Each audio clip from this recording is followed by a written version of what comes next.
মুরব্বী বাবারা, এখান থেকে আমাদের শিকার আছে, জানার আছে, বোঝার আছে। আমরা যখনই বিপদে পড়ব, বলুন কার শরণাপন্ন হইব? আল্লাহর শরণাপন্ন হব।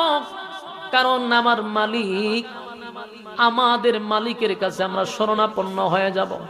আল্লাহ ছাড়া কোনো মাবুদ নেই, বাঁচানে ওয়ালা একমাত্র কে? দুনিয়ার কেউ বাঁচাইতে পারে না। কোনো ফির ফকির না, কোনো মাজারওয়ালা না, কোনো জড়াওয়ালা না, কোনো ল্যাংটাওয়ালা না, ঠিক নেই। যিনি বাঁচাবেন তিনি কে?